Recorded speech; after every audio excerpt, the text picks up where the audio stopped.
Yo, this is WSoul13 bringing you Raid Shadow Legends. And we are gonna do the guaranteed champ event for Ragash, right? So, of course, guaranteed champ events are kind of like where you cash in your saved up shards, and if you like the champ, you know, it's a big impact in your account.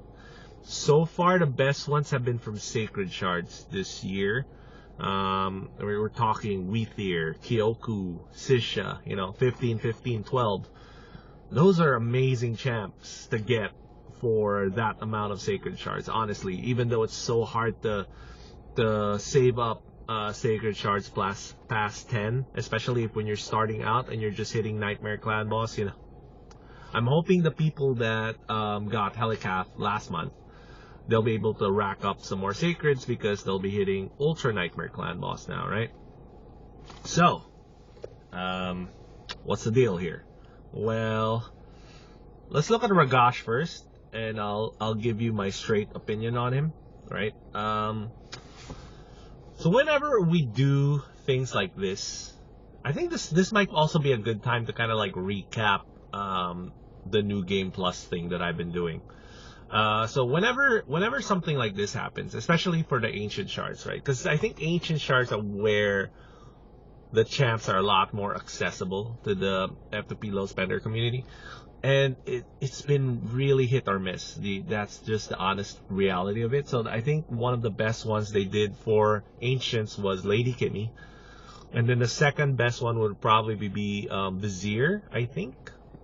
For how much did they ask for Vizier? 120 or 111? And then I think it's 150 for Lady Kimmy. So those would probably be the best ones in terms of legendaries. I think the best one overall will have to be Geomancer for 40 ancient shards, right? So Geomancer would be the best guaranteed legendary for ancients they've ever done. And I don't think anything has come close in terms of just the value of just opening 40 and you get Geomancer, you know. So what's up with Ragash, right? So is Ragash something that people should try to get, or well, what's up with him, right? In my opinion, I think Ragash is a good champ, but not in the same tier as Vizier or Lady Kimmy. Like, Lady Kimmy is just good in so many places in the game. Vizier, you know, he's like a clan boss archetype in himself. So whenever you get like a champ that's a clan boss archetype by themselves, that's a really strong champ, you know, in general, right? That's how you should think about these things. And of course, if they can do solos, like Weethier can do solos, if they're really good in arena, like Weethier's really good in arena. Kyoku's the same thing, good everywhere in the game, like a clan boss archetype by herself, you know. Ragash is just not at that level, right? So we've seen this year with the ancient shard guaranteed legendaries. Like aesthetic wise, a lot of people are raving like, oh, he looks really good. He looks really good. To me, he doesn't look like a legendary. Looks like an epic champ. But you know, that's an entirely different topic, right? So Clarium really does good with the visuals, man. I mean, that's kind of like one of the best parts of the game, in my opinion, is the graphics are amazing. So it's a double hitter, and it puts increased def on the champ, so it's a defense-based champ. He's got a really high base defense. I think it's like 1400 or something. So yeah, Ragash is good. So your A1 puts increased defense on yourself every time you do it, you know. So you're gonna have increased defense the whole fight. You could also have it set up where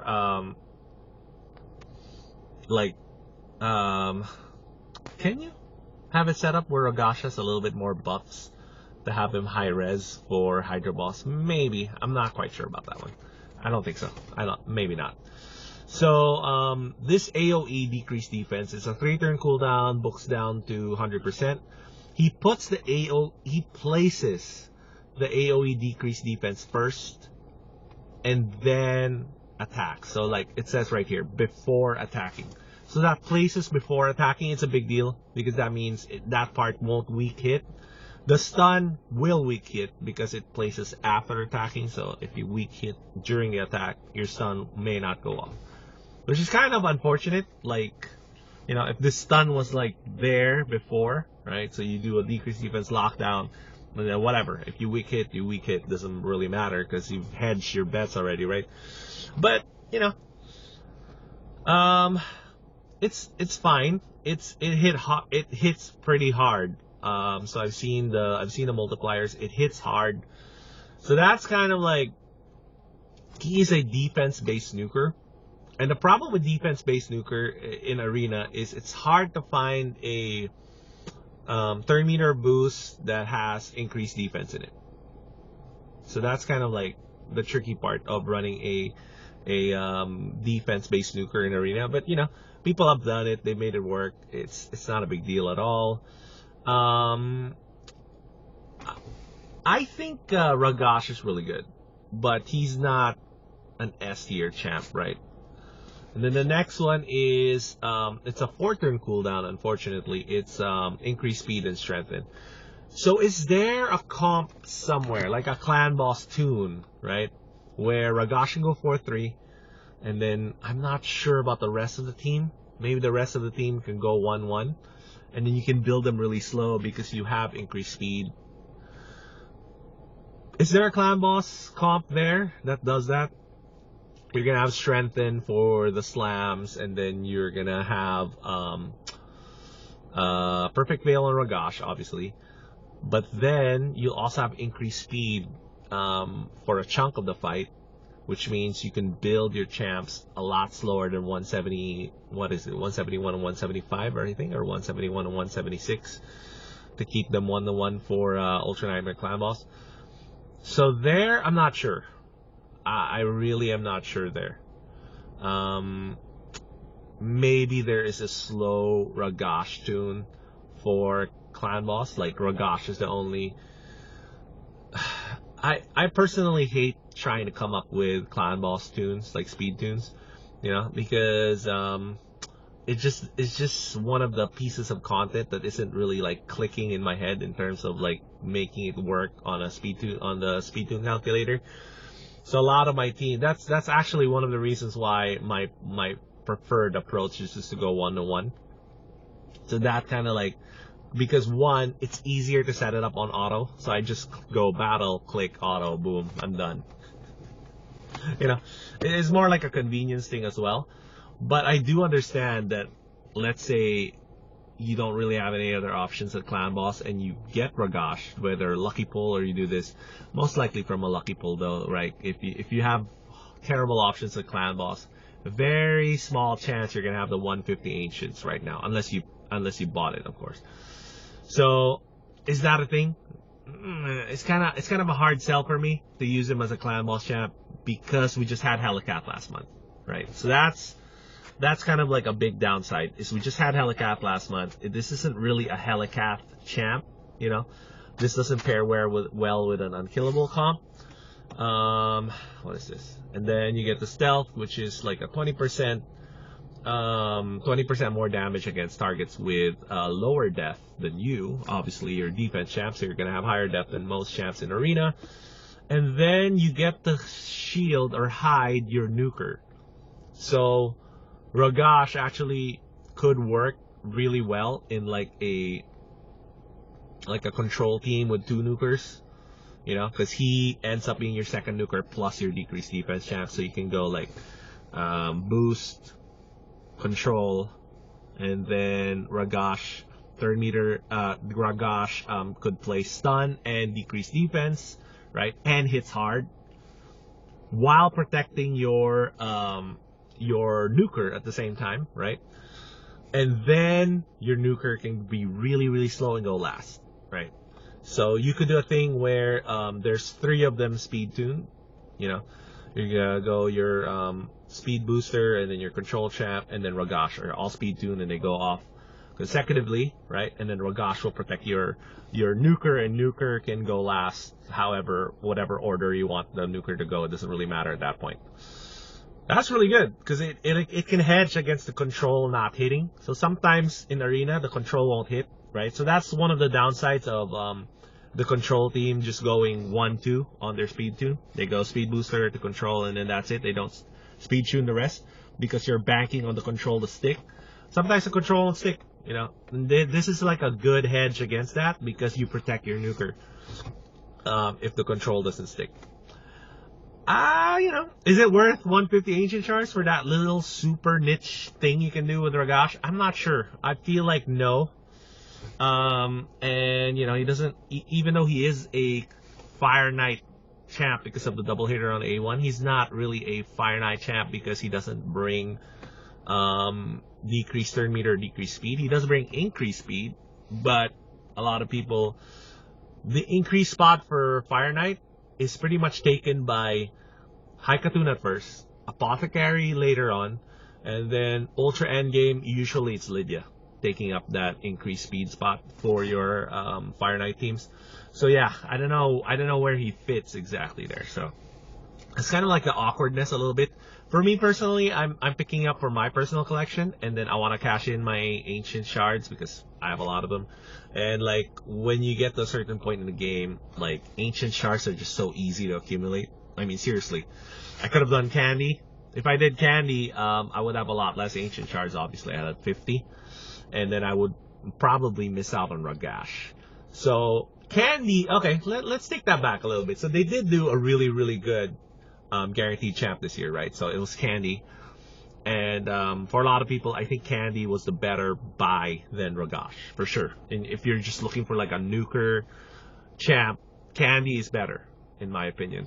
Ragash does have a lot more flexibility everywhere else, the defense-based champ, but I think candy outdoes him in the nuke department. So this is the part where we do a quick chat about the new game plus thing, which is I want to stash a lot of my, alright, so let's go to reserve vault. Yeah, I want to go to reserve vault, and I want to start stashing these epics that I've got.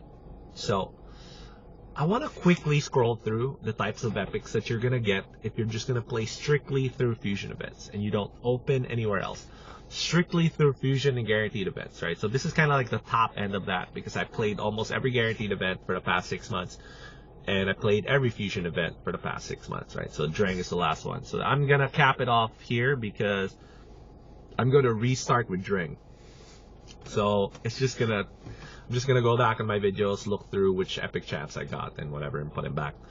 But for now, I'm going to store all the epic chaps in my reserve vault, if I can. If it won't fit, then great. I'll just keep them on hand.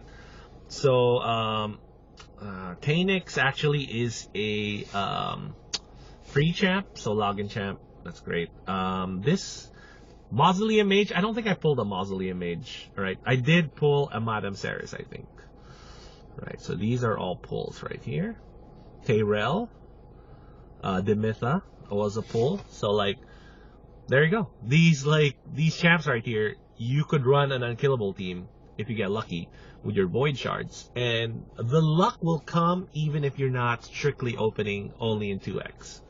This is kind of proof right here that you can get lucky because the luck factor there is from the epics, right? Of course, it drastically lowers your luck if you're not pulling at 2x, but at the same time, from my experience, even at pulling 2x, I think you can see my video like a couple of weeks ago, you can still have extremely bad RNG with void shards, right? Like you can go 10 and there's nothing, even at 2x on. You know, it feels bad, but it is what it is. That's why it's better to open them when there's something else on the line, like a guaranteed champ or a fusion champ, because the value is locked in whether you get lucky or not. That's really the point of this. The point of diamond handing shards is that you get to open it when the value is locked in, right? So, and then I think we have Ursala right here, who is really great in Doom Tower because he gives you that that increased speed aura, and of course the carry champ thing that she does. And then I think we also have Skytat Shaman, which is great. Golden Reaper, not a big fan of, honestly, because of Haikatun. If Haikatun didn't exist, you know, Golden Reaper might have a little bit of a higher premium for me, but I feel like Golden Reaper is not a premium champ because of Haikatun existing. And then Basher is really, really good. Basher is good enough, I think, to get you through Dragon's 20, if I'm not mistaken. He is that good. I think, is that Warcaster? So that's a part of an unkillable comp as well, right there, Warcaster. Right? And then, alright. I did pull a Geo. So Geo, of course, one of the best champs in the game. Aox is a great clan boss champ. Rearguard Sergeant is a throwback for me because that's my first carry champ that I've ever pulled earlier in my account, you know. Right. So another standout here is Zargala. So I pulled 2 of her. Zargala is a great champ to pick over War Maiden, honestly, earlier in the game if you pull her early enough. She's a great champ to pick the 6-star over War Maiden. It's not really because like she's just that much better than War Maiden. It's just the upside. You know, she's like decreased defense with upside. So her upside is obviously she deals a lot of damage. So Aothar is also really good. Husk. Aothar is like, I think, Poisoner. Husk, enemy, max HP. Bildrax, I think I pulled Bildrax out of the vault. I don't think I have a dupe of him. The reason why I pulled him out is because I wanted to experiment with Hex comp because of the Hex buff. But I haven't gotten into it, so I'll probably go back to that later on. And then I did pull an AoE HP burn champ in Ultimate Gaelic. So there's like every role will be filled eventually, right? So we already have decreased attack, Payrel. Brask is a healer, great for Doom Tower. And I did pull Doom Priest right here, right? And then Spider is like an all-around really good support champ, right? Oathbound is actually not bad. So he's somebody that's also terribly underrated. He's actually not bad. He's pretty good. Ugo is probably a straight upgrade to War Maiden. Also, Armina fits in that straight upgrade to War Maiden, right? So those 2 are really good. And then, how many do we have now? 65, so we can only put 15 more. Miscreated Monster, man. What a beast. He's still really good. So, Miscreated Monster, going to the vault. And then you got Hope. Hope going to the vault.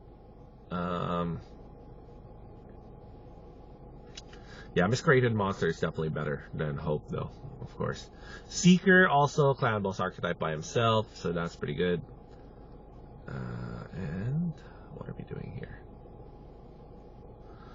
Farrakhan the Fat. Yeah, one of the better champs in the game. So we're going to put that in the vault right now. I think...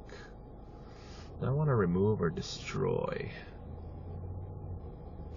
I think Aox might have some gear on him. Do I have enough silver? Let's see if I have enough silver. I might not have enough silver. Yeah, terrible.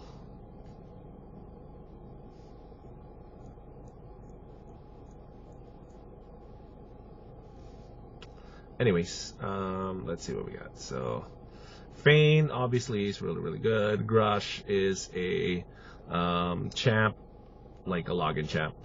Vogoth, one of the best champs in the game as well, right? Dupes of Haikatu, not really a big deal. A Hulk Brawler, one of the best poisoners in the game. You know, another Brask. Crimson Helm can solo Bommel, but honestly, there's Templar there, so why would you do that? Vergus, though, is a good solo champ for Scarab King. If you don't get the pull Blood Shield. Alright, boys, here we go. We are gonna pop for Ragash right now. See what we get, alright? I wonder what Daddy's doing. Good luck, Daddy. Thank you. Let's see what we get. Are they rare? Are they rare? So yung blue is rare. Oh, yung wow, you purple got a is lot. epic. You got a lot of rares. What the hell's going on? Oh, is that from the, I think that's from the clan versus clan points. Okay, that's an epic. Okay, so every purple is that's epic. epic. Gold two is epic. legendary. Oh, we got 2. Mordecai's pretty good. So we're What's trying a to go gold? for Ragash. What's a gold? Legendary. Do you have any gold? Wala pa. You don't have any gold? No, in my account, of course I have a lot. But right now. Wala pa. We'll see what we get. No Alright. gold. All blues. Up, we got a purple. Gerard the Stone. That might be my third one of that guy. Not that great. Come Not on, keep that great at going all. until we get a gold. I want a gold. Lady Atessa. You know. Mhm. Blue. No. Now there's all blue. That's not good. All blue isn't good. I know. You want purples Purple. or gold. Gold would be the best. Okay, Yeah. Steel Skull is pretty good. Geo is great. So you keep getting more and more? No, there's an event right now that if I hit 150 of these, I will get a guaranteed legendary in the end. Oh, I didn't show you guys the epic. Who's that epic? It's probably not that good. Kitagashi, not really that great. An epic, in my opinion. And what's an epic? A golden? Epic purple. A purple? We already have thousands of epics. No, You have- wala tayong blues, syempre. We have more blues, but we have a lot of purples. But the littlest you have is the golden, right? What do we got? Oh, Bogoth. Okay.